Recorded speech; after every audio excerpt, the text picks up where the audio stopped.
Hello and welcome to History Facts for Everyone. Here we highlight the untold stories, groundbreaking achievements, and inspiring figures who helped shape history. From hidden heroes to world changers, every video is a powerful snapshot of resilience, culture, and legacy. Subscribe now and discover history for everyone. In a world where you could instantly mute the chaos around you. That's the magic of noise-canceling headphones, but the journey to this everyday luxury is far more fascinating than you think. Discover the ingenious innovations and pivotal moments that transformed noisy environments into personal sanctuaries. Imagine a switch. You flip it.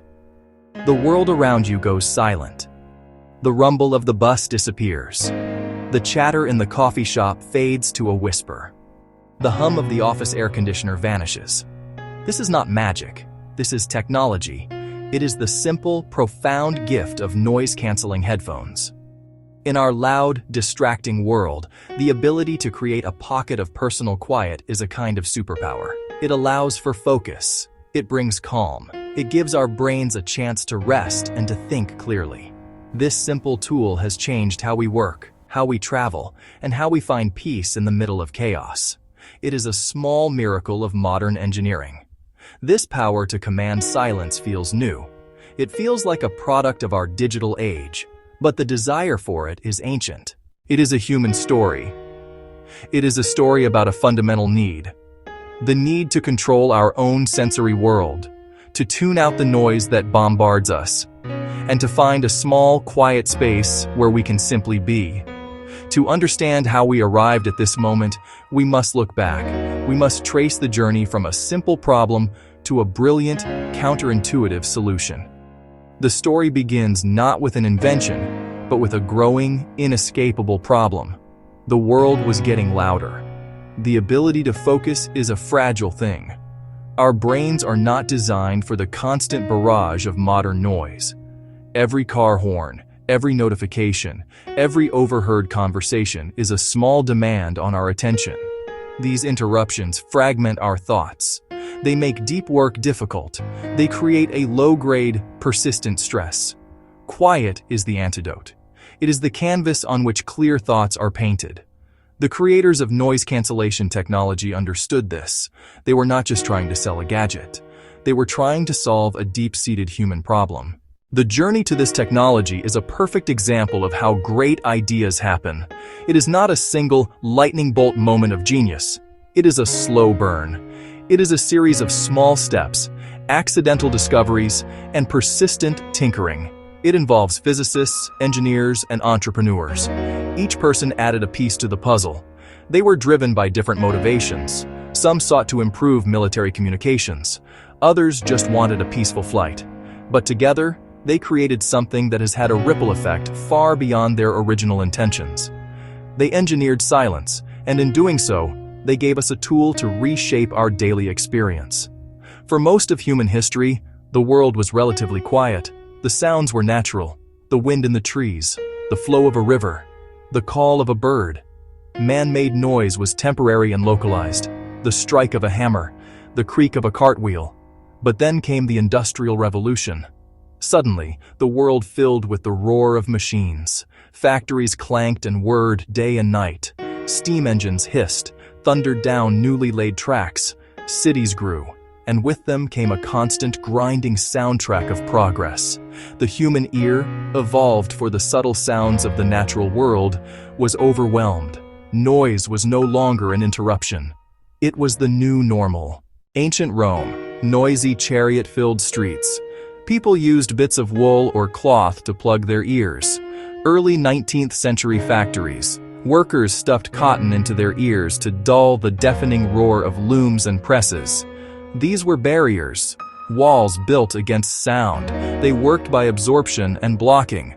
They were better than nothing, but they were clumsy. They muffled everything, making it hard to hear a warning cry or a simple conversation. The solution was imperfect because the problem was misunderstood. The need for a better solution was not just about comfort. It was a matter of health. Doctors and scientists noticed the toll constant noise took on the body. Factory workers suffered hearing loss. City dwellers reported higher stress and fatigue. Noise was identified as a pollutant, an invisible stressor that could elevate blood pressure, disrupt sleep, impair cognitive function. The search for silence became a public health issue. The world needed more than a better earplug. It needed a smarter way to fight noise. It needed an idea that did not just block sound, but erased it. The old way. Build a thicker wall. Add more padding. Isolate from the source. But what if you could fight sound with sound? Instead of blocking the wave, send another wave to meet it and cancel it out. A radical concept. Moving the solution from materials to physics. A conceptual leap that would take decades. But the seed was planted. The problem of noise demanded an equally big, stranger idea to solve it. The core idea is beautifully simple. Sound travels in waves. A wave has a peak, its highest point, and a trough, its lowest point. Now imagine you could create a second sound wave. This new wave would be a perfect mirror image. When these two waves meet, they cancel each other out. The result is silence. This was not a new discovery. Scientists had understood the principles of wave interference for a long time. The idea of using it for sound cancellation was patented as early as the 1930s. A German physicist named Paul Leweg filed a patent describing how to cancel noise in a duct by using a microphone to detect the sound and a speaker to generate an inverted wave. But the idea was far ahead of the technology. In the 1930s, the electronics were too slow, too big, and too clumsy. The theory was sound, but the practice was impossible. The first practical applications were not for personal comfort. They were for high-stakes, noisy environments. Think of a helicopter cockpit. The roar of the rotors and the engine is deafening. It makes it nearly impossible for pilots to communicate with each other or with ground control. In the 1950s, an engineer named Lawrence J. Fogel developed early systems for reducing noise in pilot helmets. These were pioneering efforts. They proved the concept could work. But the systems were bulky and specialized. They were designed for the military, with a military budget. The dream of a small, portable device for the average person was still a long way off. The challenge was one of speed and precision. The headphone needs a microphone to listen to the outside world. It needs a tiny, fast computer chip to analyze that sound in real time. The chip must instantly calculate the exact opposite waveform, then send that signal to a tiny speaker inside the ear cup. All of this has to happen in a fraction of a millisecond before the original noise reaches the listener's eardrum. For decades, this was the engineering mountain that had to be climbed. It required advances in microprocessors, battery technology, microphone design. The idea was waiting for the hardware to catch up. And then slowly it did. The tipping point for personal noise cancellation came, as it so often does, from a moment of personal frustration. The year was 1978. Dr. Amar Bose, a professor of electrical engineering at MIT and the founder of the Bose Corporation, was on a flight from Zurich to Boston. The airline had just introduced new electronic headphones for in-flight audio. Dr. Bose was excited to try them. But as soon as he put them on, he was disappointed. The roar of the jet engines overwhelmed the music. The experience was terrible. On that long flight, instead of listening to music, Dr. Bose started sketching equations on a napkin.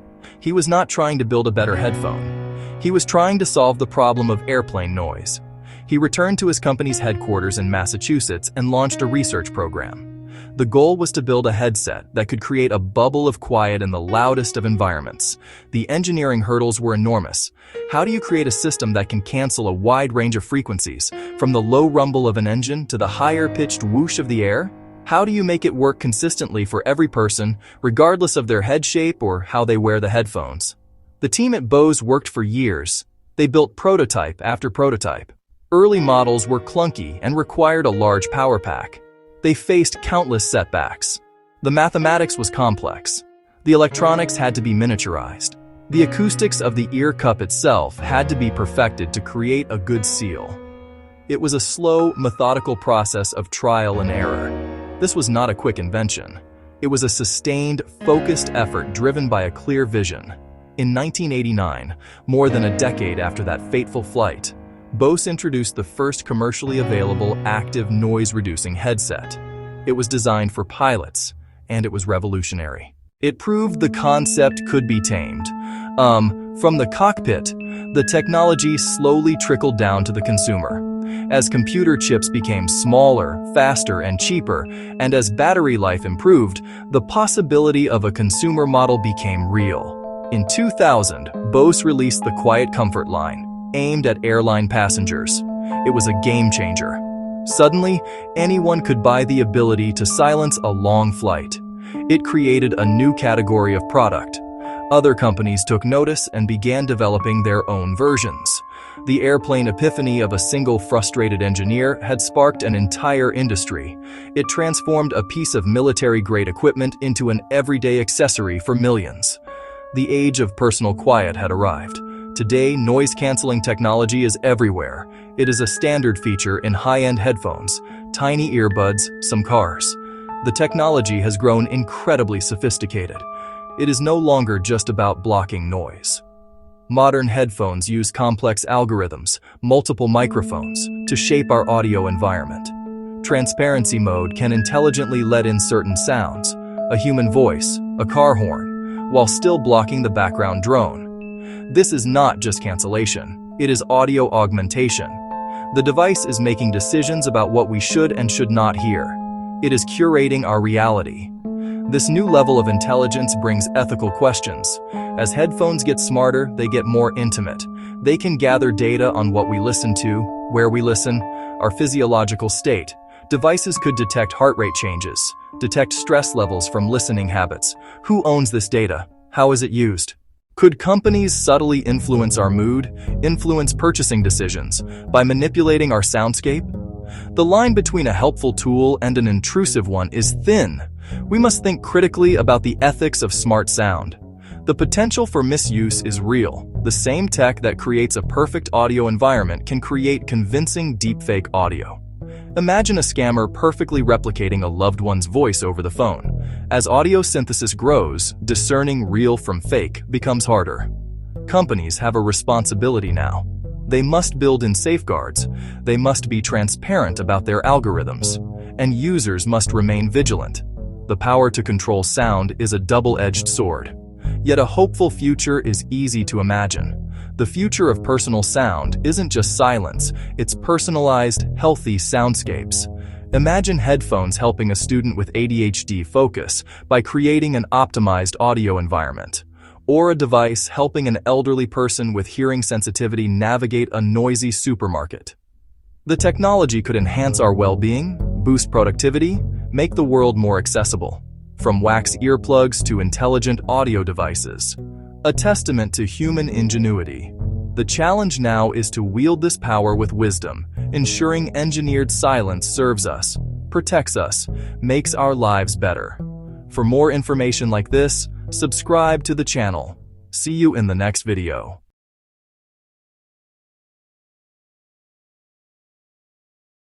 Take a moment to look around your town or city today, on this fine day of October 2025. You will undoubtedly see them. Bicycles lean against walls, glide silently through parks, weave through the morning traffic. They are so common, so deeply woven into the fabric of our daily lives, that we often forget they had to be invented. The bicycle is not just a simple machine. It is a quiet, revolutionary, reshaping human existence for over 2 centuries. Its story is not one of a single brilliant invention, but a slow, fascinating evolution from clumsy toy to tool for global change. We see them as simple objects, but they carry a heavy history of progress. To truly understand the bicycle, we must pedal back in time. This journey will take us through dusty workshops, daring racers on dangerously high wheels, and into the lives of the first women who found freedom on 2 wheels. We will explore how this humble contraption paved the way for better roads, influenced fashion, and helped lead to the automobile. The story of the bicycle is the story of mobility for the masses. It empowered individuals, connected communities, and quietly rewired the world. It is a journey that starts with a strange, pedal-less contraption and brings us right up to the electric-assisted marvels of our current age. This exploration is more than just history. It reminds us that the most profound changes often come from the simplest tools. Our story begins in the year 1817, a time without paved roads as we know them. A German baron named Karl von Drais unveiled a curious machine he called the Lauf machine, or running machine. Known today as the Draisine or dandy horse, it was a wooden frame, 2 wheels, a rudimentary handlebar for steering, a padded seat. There were no pedals. To move, the rider would push off the ground with their feet, coasting for a few yards before pushing again. It was, in essence, a scooter you could sit on. The public reacted with amusement and curiosity. Seen as a novelty, yet it was groundbreaking. For the first time, humans balanced a 2-wheeled vehicle through motion. The principle of counter-steering emerged on these simple machines. However, practical use was limited. Clumsy on rutted roads and demanding to propel, the dandy horse faded into curiosity, until pedals appeared in France in the 1860s. These were attached directly to the hub of the front wheel. The velocipede, nicknamed the Bone Shaker, had a stiff iron frame and wooden wheels rimmed with metal, transmitting every bump into the rider. Jarring, uncomfortable, and requiring strength. The next chapter in bicycle history is perhaps its most visually iconic. To solve the speed problem of the Bone Shaker, where speed was limited by how fast you could turn a pedal attached directly to the wheel, inventors enlarged the front wheel. The larger the wheel, the farther per rotation. Thus came the penny farthing, also called the ordinary or high wheeler, dominant in the 1870s and 80s. Its name evoked Britain's large penny and small farthing, like its mismatched wheels. Fast, elegant, impressive, and incredibly dangerous.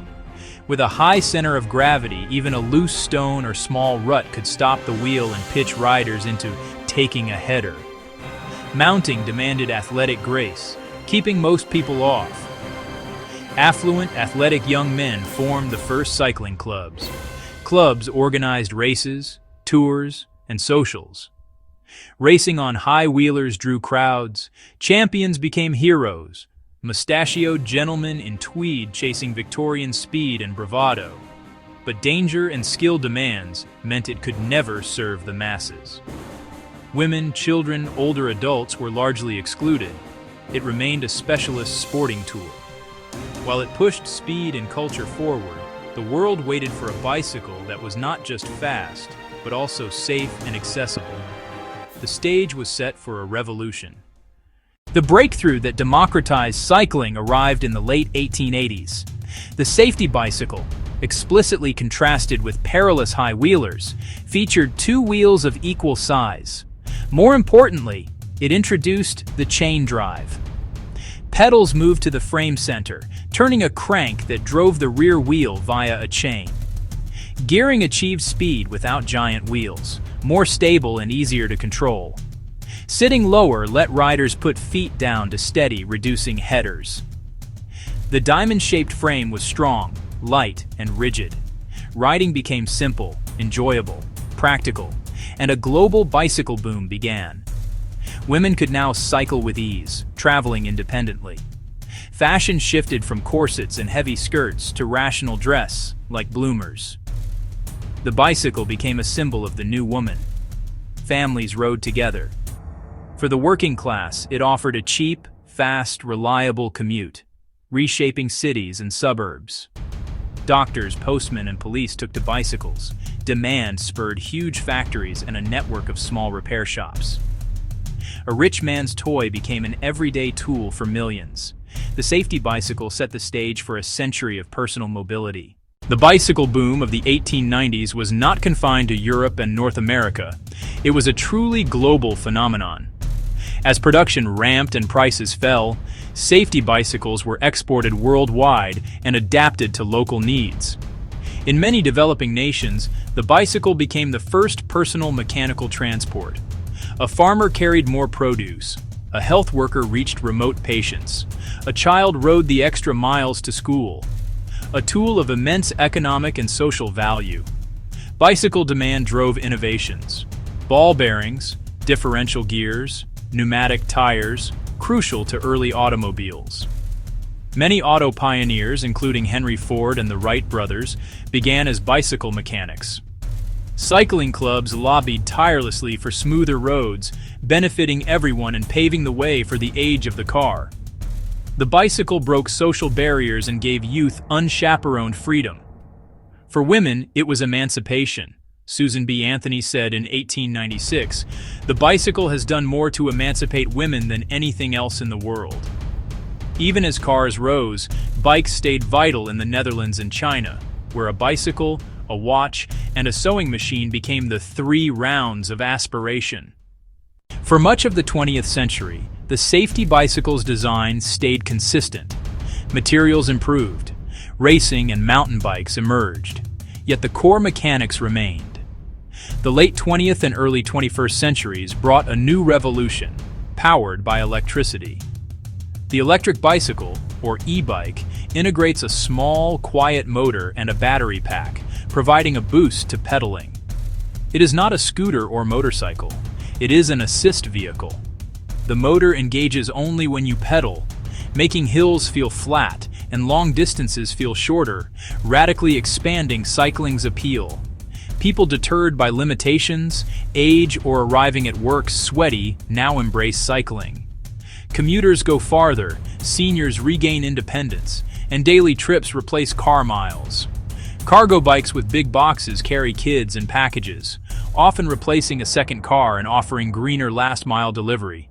Folding bikes fit trains, buses, and slide under desks. This cycling era aligns with climate, congestion, and public health goals.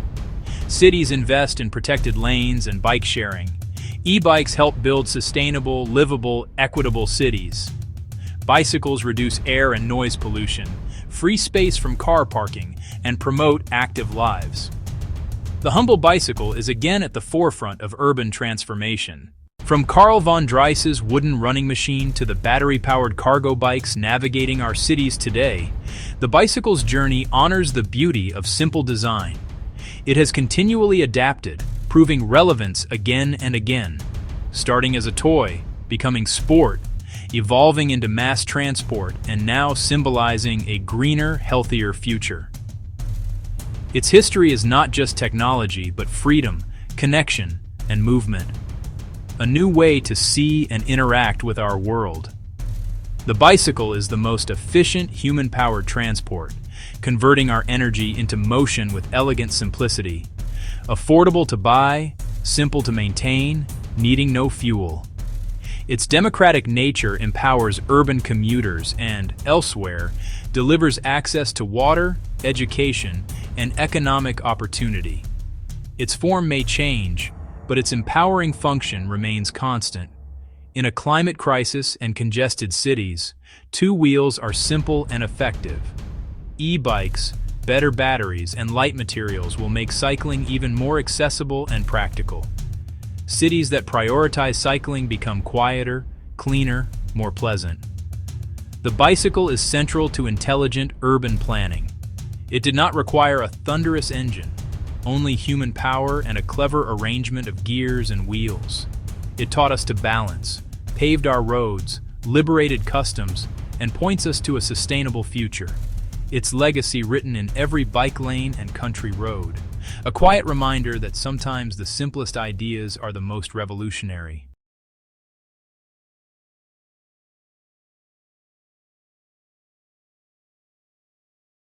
Electric blankets. Love them or hate them, there's no denying their unique history. From being the hottest, literally, new trend to falling out of favor, this episode uncovers the surprising story of the electric blanket and why it went from must-have to forgotten. Section 1. A Toast to Toasty. Our love affair with heat. Why do humans love being warm? It's a ridiculous question. Of course we do. The cold is awful. It's nature's way of telling you that you've made a terrible mistake and should probably be indoors, watching television. We are basically just complicated, anxious house cats. Any patch of sunlight, any warm vent, any source of heat, and we will curl up next to it. For centuries, this meant huddling around a fire. Then we tried hot bricks wrapped in towels, which is just a recipe for a slightly burnt, very confused foot. But then, in the 20th century, a truly glorious, slightly terrifying invention arrived. The electric blanket. It was a marvel. A bed that warms itself. It was the peak of domestic luxury. The story of the electric blanket is a fantastic journey. Section 2. The shocking birth of the electric blanket.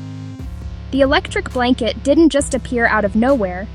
It was born in a tuberculosis sanatorium. In the early 1900s, Sidney I. Russell developed the first version. The idea was to keep patients warm during fresh, cold air treatments. The first models were crude. They were bulky. They probably looked like something you'd use to jumpstart a car. They were called warming pads, not something you'd casually throw on your bed. But the core concept was there. Thin, flexible. Wires that could generate heat safely when electricity passed through them. It was a genius leap forward from a hot water bottle. A sad, rubbery container of diminishing hope. Early safety features were, let's be honest, basic. The main concern was preventing the whole thing from bursting into flames, which is a fairly low bar for a product you sleep under. The first commercial electric blanket, sold in 1936, had a separate control unit with a thermostat. This was a critical innovation. It used a bimetallic strip that would bend and break the circuit if it got too hot. Simple, mechanical, a massive improvement over just plugging wires into the wall and praying. This made the electric blanket a viable consumer product, moving it from the hospital to the home. Section 3. The Golden Age of Warmth and Worry. By the 1960s and 70s, the electric blanket was at its peak. It was the must-have wedding gift, the star of the Sears catalog, the very definition of modern comfort. Advertisements showed blissful families in matching pajamas, smiling in their perfectly heated beds. The blankets came in every color of the rainbow: avocado green, harvest gold. They had become a cultural touchstone. Owning an electric blanket meant you were living the good life. You had conquered the cold. You were a master of your own domestic universe, one preheated bed at a time. But then, the whispers started. Stories began to circulate about blankets malfunctioning. The problem was that over time, the wires inside could bend, fray, break from being folded and washed. Old, worn-out blankets were a genuine fire hazard. News reports of house fires caused by electric blankets began to erode public trust. The very thing that was supposed to bring comfort and safety was now a source of anxiety. People started looking at their cozy bed warmers with suspicion. Was this blanket a friend, or was it a Trojan horse filled with fire? The fear, whether statistically overblown or not, was real. On top of the safety concerns, the energy crisis of the 1970s changed how people thought about electricity. Suddenly, the cost of power was a major issue. While an electric blanket is far more efficient than heating a whole house, the public perception began to shift. The idea of electric anything started to sound expensive. At the same time, central heating systems were getting much better and more common. Homes were better insulated. The fundamental need for a heated blanket began to wane for many. Why bother with a wired blanket when your whole house could be a comfortable 72 degrees? This combination of fire fears, energy worries, and better home heating led to a slow decline. The golden age was over. Just when it seemed the electric blanket was destined for the museum of obsolete appliances, something happened. Technology. The digital revolution that put a computer in our pockets decided to take a look at our beds. The result? A quiet but brilliant reinvention of the electric blanket. The core problems of the old models, safety, dumb, on-or-off functionality, were perfect targets for modern tech. The new generation isn't just a blanket with wires, it's a smart comfort system. This is the comeback story no one saw coming. The biggest leap forward is in safety. They use incredibly thin wires, flexible wires, durable wires. Digital controllers with microprocessors constantly monitor temperature and heating integrity. If any hotspot or malfunction is detected, the system shuts down automatically. Many have an auto shut-off timer so you can't leave it on for days. Fire risk with a new certified blanket is now infinitesimally small. They're arguably safer than half the other junk we have plugged in. Then there's the smart part. This is where it gets clever. Many heated blankets and mattress pads can connect to Wi-Fi. You can control them with an app on your phone. Preheat your bed on your way home from work. Set complex schedules. Dual zone controls let you and your partner each have your perfect temperature. No more fighting over the thermostat. One person a human furnace, the other a human popsicle. A relationship saver, disguised as a blanket. Energy efficiency has come full circle. With energy costs rising, zone heating is more relevant than ever. A modern heated blanket uses tiny electricity, often less than a single old-fashioned light bulb. Turn down your thermostat and use a smart heated blanket. Stay warm and save on your heating bill. An eco-friendly choice that's incredibly comfortable. The perfect marriage of thrift and luxury. So, where does the electric blanket go from here? It's no longer the superstar it once was, but it has found a new, smarter niche. It's a story of redemption. The blanket learned from its mistakes. It went away, did some soul-searching, got a degree in computer science, and came back better than ever. The future of the electric blanket, or more accurately, the personal heating system, is about making warmth not just safe, but intuitive and seamlessly integrated into our lives. The goal is no longer just to be warm, but to be perfectly warm, with zero effort and zero worry. The next generation of smart bedding will likely incorporate even more advanced technology. Imagine a blanket with biometric sensors that monitor your sleep stages. It could automatically lower the temperature as you fall into a deep sleep and gently raise it to help you wake up naturally in the morning. This isn't science fiction. The technology is already being developed. It could learn your personal temperature preferences over time, adjusting itself based on the room temperature, the humidity, your own body heat. It would be a truly personalized climate system for your bed. We can also expect material science to play a huge role. Futuristic smart fabric concept graphic. New fire-resistant smart fabrics with heating elements woven directly into the thread could make blankets even safer, thinner, more comfortable.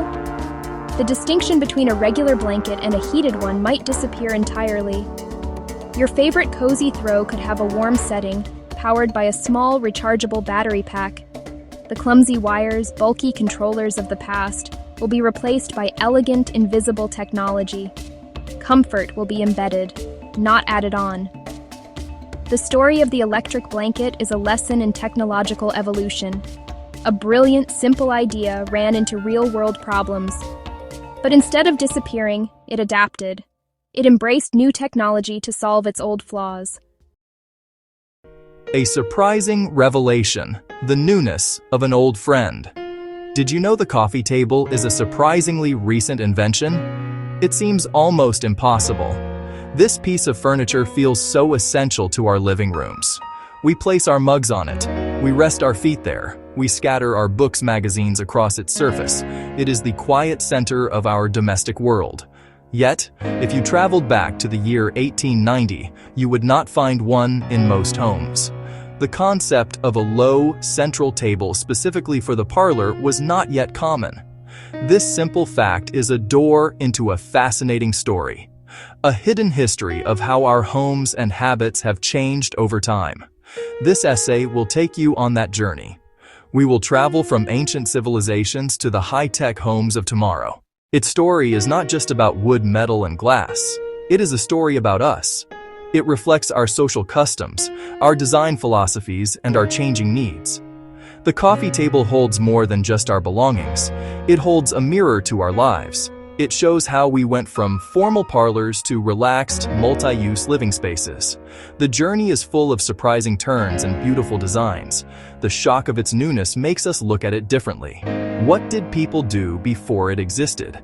Where did they set down their teacups or their evening glasses of wine?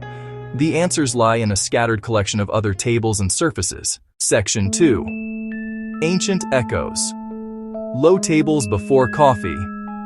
Long before the first coffee table was crafted, people understood the need for low, accessible surfaces. In ancient Egypt, thousands of years ago, life unfolded closer to the ground. Simple, low platforms made from stone. Simple, low platforms made from wood. These were not tables in the modern sense, but they served a similar purpose. Families would gather around them, prepare food, play games, place their small household tools. These humble slabs were practical and central to daily activities.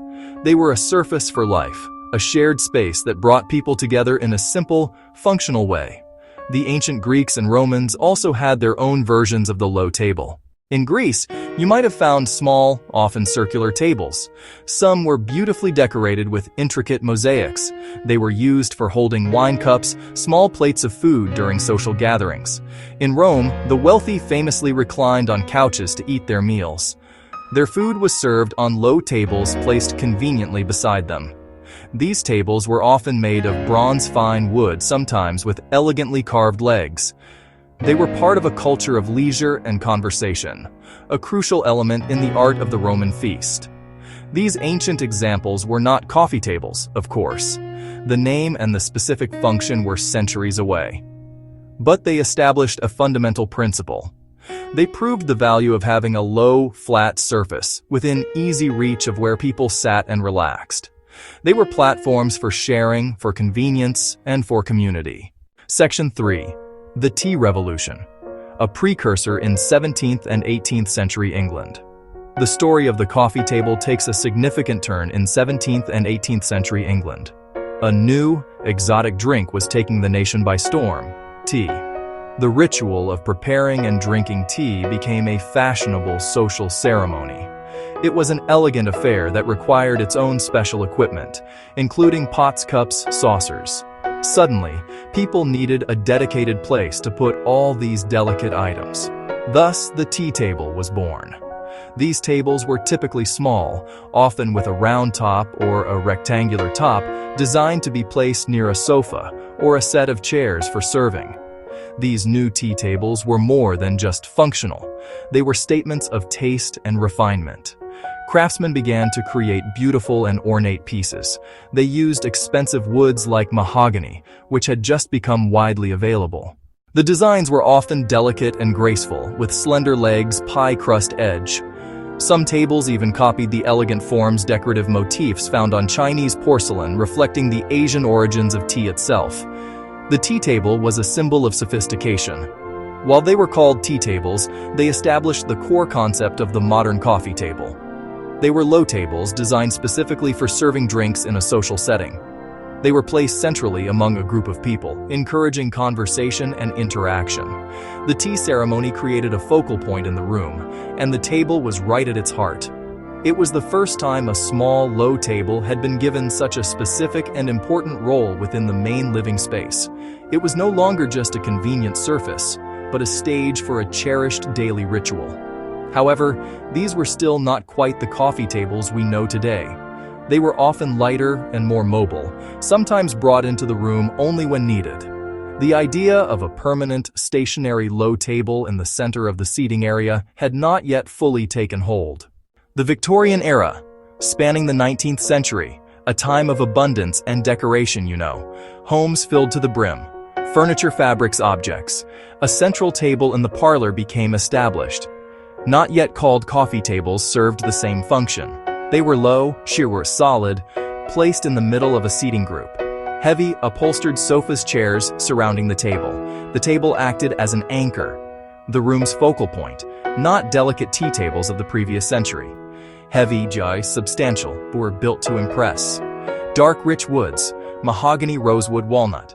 Surfaces with marquetry inlay, carved legs, scrolls, leaves. Ornate details showcased a family's wealth, a status symbol. Surface rarely bare, velvet or brocade cloth, tassels. On top, a large oil lamp, silver-framed family photos, leather-bound books, knickknacks. a miniature museum, a curated surface telling the family's story. This period solidified the coffee table as the heart of the living space. Permanent fixture, the gravitational center of social life. While heavy and largely decorative, the Victorian era gave the coffee table its place. Stage set for the 20th century, designers would strip away ornament, rethink form, and give it the name we use today. As the 20th century began, a powerful reaction against Victorian excess swept through the world of design. A new spirit of modernism was in the air. Designers wanted to create things that were simple, functional, honest. This was the moment when the coffee table, as we truly know it, was born and named. The heavy carving and dark woods of the past were replaced by clean lines, geometric shapes, innovative materials. Two major movements. Art Deco, the Bauhaus, led this charge. The Art Deco style, which flourished in the 1920s and 1930s, was all about glamour and modernity. It embraced bold geometric forms like zigzags, sunbursts, stepped shapes. Coffee tables from this period were often sleek and luxurious. Designers experimented with new and exciting materials and combined polished wood veneers, gleaming metal, shiny lacquer, elegant panels of glass. Some even used early plastics like bakelite for handles or decorative details. An Art Deco coffee table was a statement piece. It captured the optimistic, fast-paced energy of the Jazz Age and was sophisticated, stylish, utterly modern. At the same time, the Bauhaus school in Germany promoted a more radical vision. Their motto was, "Form follows function." They believed design should be rational, unadorned, accessible to everyone. Bauhaus designers stripped furniture to essentials. Their coffee tables were studies in simplicity.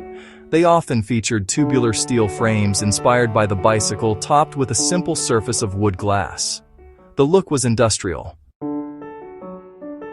revolutionary. It rejected the idea that furniture needed ornament to be beautiful. The coffee table became a laboratory for new ideas. It was small enough for designers to experiment without the cost of a larger piece like a sofa cabinet. The shift was profound. The table was no longer just a stand for lamps photographs. It became an object of design in its own right, meant to be admired for its shape materials, clever construction. This modernist revolution cleared the way for the next wave of design, making the coffee table a 20th century icon. The period after World War II, from roughly the mid-1940s to the late 1960s, was a golden age for furniture design. This mid-century modern era gave us some of the most famous and enduring coffee tables ever created. Designers embraced the optimism of the post-war years, using new technologies and materials to create furniture that was beautiful, practical, and perfectly suited to the new, informal style of living. Homes were becoming more open, and the living room was the undisputed center of family life. The coffee table cemented its role as the essential anchor for this space. This era produced a cast of design superstars. Names like Eero Saarinen and George Nelson became household words.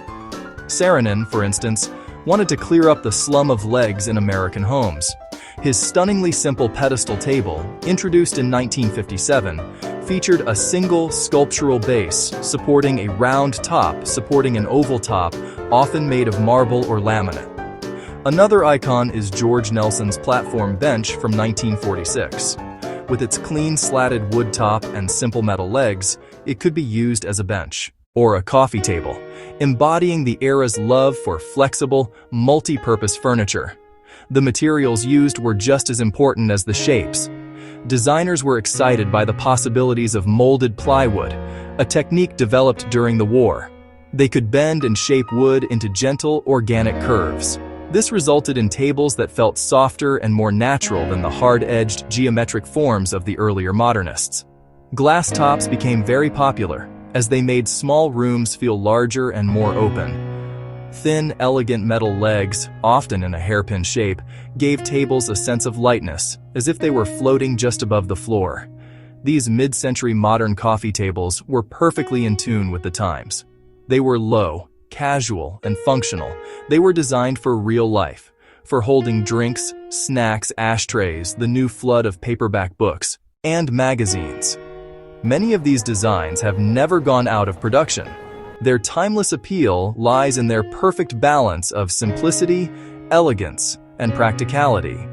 They represent a high point in the coffee table's history, a moment when it became not just a useful object, but a beloved piece of modern sculpture for the home.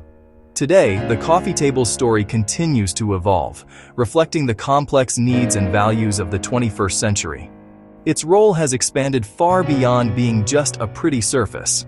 As our homes become smarter and living spaces smaller, the coffee table has transformed into a multifunctional workhorse. We see this in the rise of lift-top designs. The surface can be raised to create a comfortable height for working on a laptop, or for eating a meal. Many tables now come with hidden drawers, shelves, secret compartments that help keep our clutter organized. At the same time, a powerful movement towards sustainability is growing. People are more conscious about the environmental impact of what they buy. Designers are exploring a wide range of eco-friendly materials. Reclaimed wood salvaged from old buildings, fast-growing, renewable bamboo. Innovative materials are emerging. Recycled plastics repurposed into furniture. Mycelium, the root structure of mushrooms, grown into shaped, biodegradable forms. Technology is also being woven into the fabric of the coffee table. The surface is becoming an interactive hub for our digital lives. Tables now have built-in wireless charging pads. Just place your phone to power up. Some include integrated Bluetooth speakers for music. Others add subtle LED lighting to change a room's mood. This trend is only beginning. Prototypes show full touchscreen surfaces, turning the coffee table into a giant tablet for games, photo viewing, or controlling other smart home devices. So, what does the future hold? Coffee tables could be more personal and adaptive, made from materials that are easily recycled or composted, adjusting height and shape with a voice command, learning our habits, gently glowing to remind us to take a break, or suggesting an evening playlist. Or maybe the simple, beautifully crafted wooden table will remain beloved. The coffee table's future, like its past, will reflect our lives. It will remain a quiet, constant companion at home. Did you know the very first kitchen sinks were nothing more than big, hollowed-out logs? It's true. Before shiny steel and gleaming porcelain, people used simple wooden troughs to get their chores done, handmade clay pots, heavy stone basins. These were not fancy, decorative items. They were essential tools for daily life. People carved them from whatever materials were available right in their own backyards. Think about that for a moment. Your sink's great-great-great-great-grandfather was probably a tree. This simple, practical object was the very beginning of a long and fascinating journey. A sink, at its core, has always been about one thing: control. It is a dedicated spot to manage the messiness of life. It's where you gather water. It's where you wash your food. It's where you clean your tools. It contains the dirt. It catches the scraps. It keeps everything in one organized place. This fundamental need for a contained washing area has driven centuries of innovation. From a simple wooden bowl to the complex systems we have today, the sink evolved right alongside human civilization. Its story isn't just about plumbing. It's about a quest for cleaner living. It's about healthier living. It's about a more organized way to live and eat. The story of the sink is really the story of us. It tells us what we valued at different points in history. In the beginning, it was all about pure function. A simple depression in a piece of wood or stone was enough to get by. People didn't need much more than a basin that could hold water without leaking. The materials were local. The craftsmanship was personal. The purpose was straightforward. This humble start laid the groundwork for every advancement that followed, slowly transforming a basic tool into the sophisticated centerpiece of the modern kitchen we recognize today. The ancient Romans were brilliant engineers, and they gave the sink its first major upgrade: plumbing, aqueducts, pipes, drains. They brought fresh water into cities and carried waste away. In the homes of the wealthy, you might find a dedicated ceramic bowl or a stone bowl connected directly to the network. This was a revolutionary leap for hygiene and convenience. For the first time, water moved without hauling heavy buckets. It separated clean water from dirty water. That idea became the foundation of modern sanitation. However, the Romans made a critical materials mistake. Their plumbing often used lead pipes. Close-up, corroded lead pipe. We now know lead is a highly toxic heavy metal that causes serious health problems. A solution in one era can become a serious problem in another. After the fall of the Roman Empire, much of this advanced knowledge was lost for centuries. In the medieval period, hygiene took a significant step backward. Most people did not have the luxury of a private sink with running water. Instead, they relied on communal washing stations, castle courtyards, public squares, a large shared basin. People washed their hands, their food, and their laundry. This created a perfect breeding ground for germs and helped disease spread rapidly. Life in the medieval era was a constant struggle for clean water. Without pipes, people fetched water by hand. Wells, rivers, streams. The effort made water precious and used sparingly. The lack of private washing and the hard work of water collection created a strong desire for a better way. People dreamed of a clean private space to wash, away from shared grime. This widespread need set the stage for the next revolution in the sink's history. The Industrial Revolution changed everything, including the kitchen sink. For the first time, factories could churn out goods at a scale and speed never seen before. This is when the cast iron sink made its grand entrance and became a household staple. These sinks were incredibly durable and tough. You could drop a heavy pot in one and it wouldn't shatter into a million pieces like fragile ceramic might. Their strength made them a practical and long-lasting investment for families who wanted a reliable fixture that could withstand the rigors of a busy kitchen. Thanks to new factory processes, cast iron sinks were also much cheaper to produce. Mass production meant that what was once a luxury item for the rich could now be afforded by the growing urban middle class. For countless families, getting a sink installed in their home was a major milestone. It represented a huge leap forward in personal hygiene and convenience, allowing people to wash hands and wash dishes in the privacy of their own kitchen. This widespread adoption of the sink played a quiet but crucial role in improving public health in rapidly growing cities across the world. However, this new era of industrial production came with a significant environmental price tag. The factories that forged these iron sinks belched thick clouds of smoke into the air. The manufacturing process was incredibly energy-intensive, consuming massive amounts of coal and other resources. This period was dominated by a take, make, dispose mindset. Nobody was thinking about recycling or sustainability. Products were made to be used and eventually thrown away. This approach created new and lasting environmental problems, air pollution, overflowing landfills that we are still grappling with today. The rise of the cast iron sink is a perfect example of industrial progress and its unintended consequences. On one hand, it brought unprecedented levels of cleanliness and convenience into the average home, dramatically improving quality of life. On the other hand, the methods used to create it marked the beginning of a large-scale industrial pollution problem. The story of the iron sink shows us that technological advancement is often a trade-off. It solves one set of problems while creating another, pushing us to constantly seek better, cleaner, more responsible ways to make the things we need. Section 4. Style and Substance. The Rise of Modern Materials. As manufacturing techniques improved, the humble sink began its transformation from a purely functional object into a stylish kitchen feature. Following the heavy utilitarian cast iron era, enameled steel gleaming porcelain.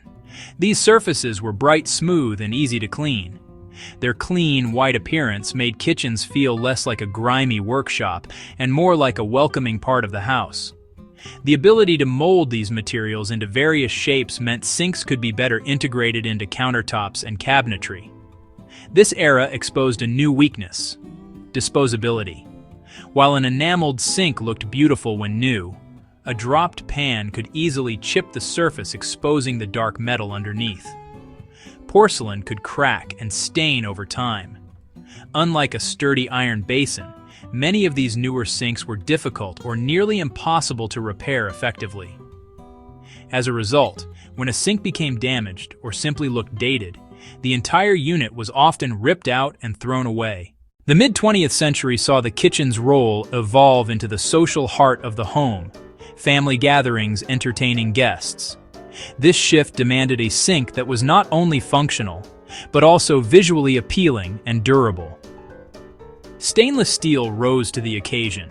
It offered the perfect combination of strength, a sleek and professional look, and impressive resistance to rust and stains.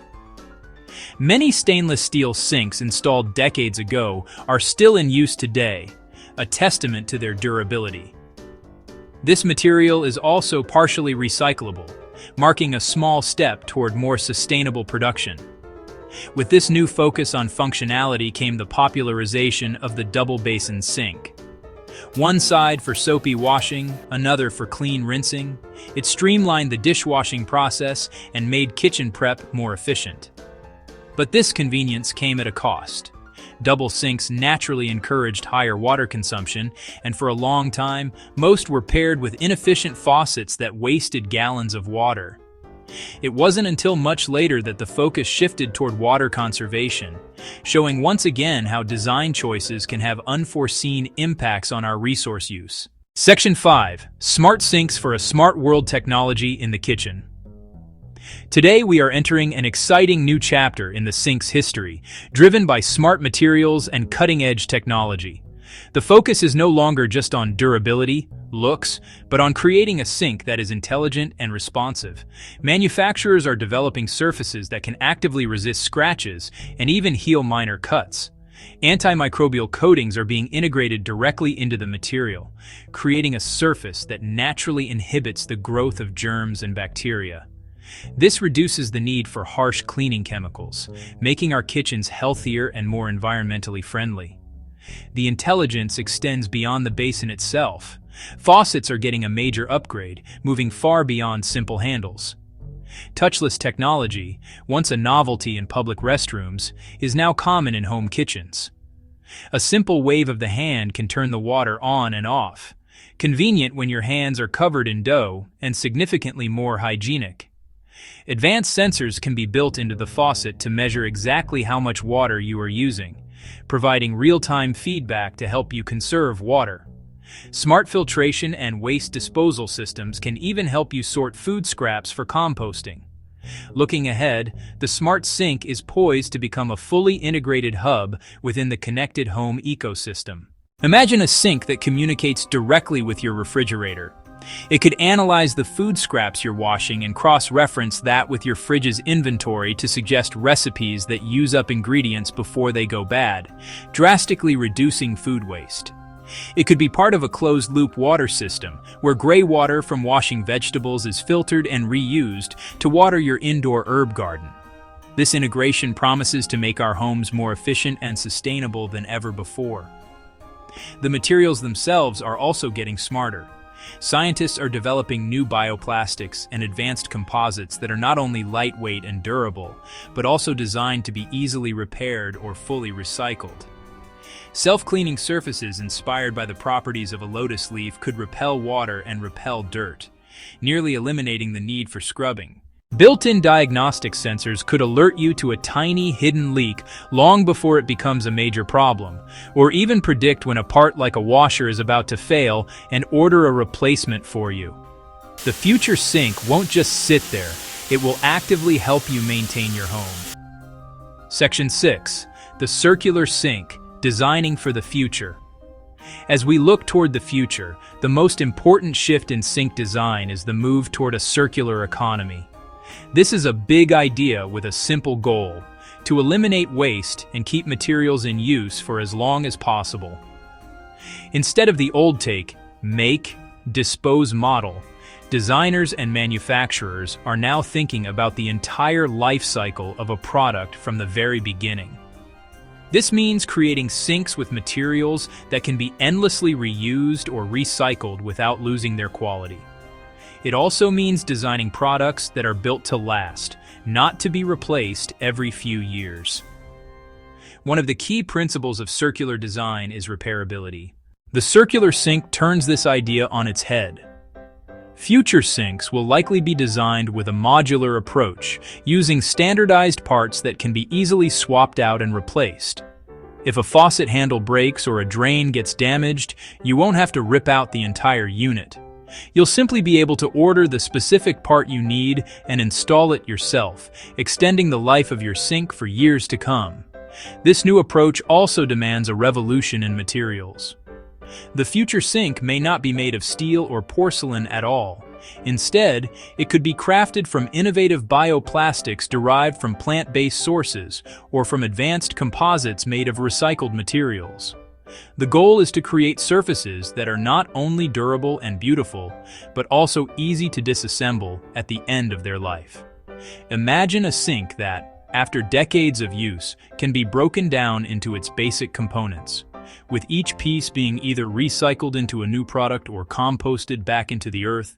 This circular philosophy will dramatically lower the environmental footprint of our kitchens. By prioritizing reuse, repair, and recycling, we can significantly reduce the demand for virgin raw materials, cut down on the energy consumed during manufacturing, and prevent tons of waste from ending up in landfills. The sink of the future won't just be smarter in its features. It will be smarter in its very essence. It will be a product born from a deeper understanding of our connection to the planet and a commitment to building a more sustainable world, one kitchen at a time.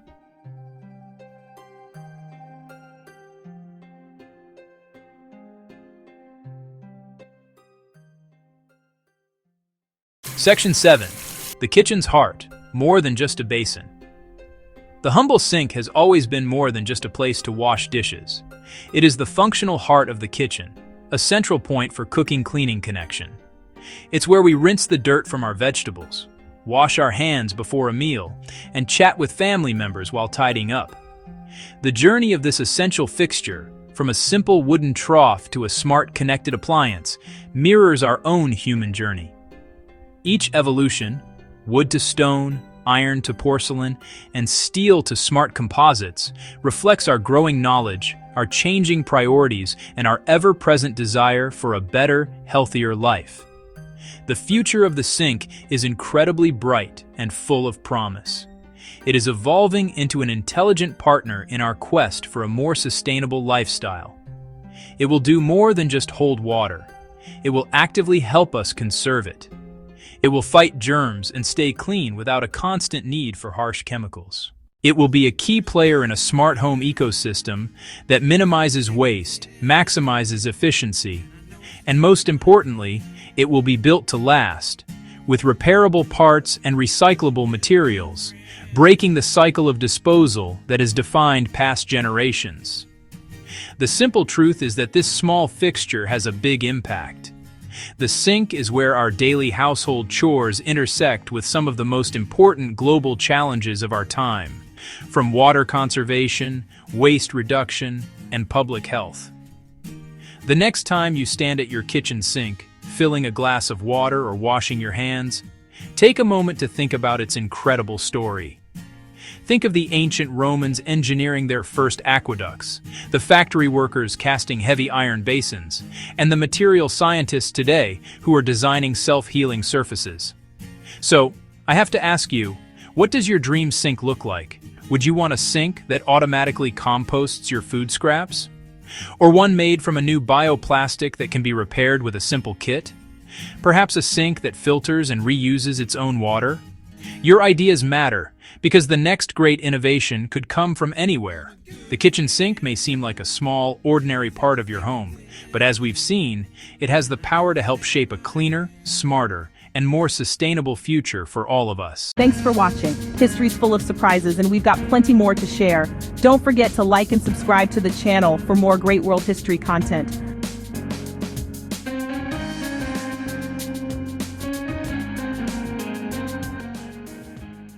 See you next time.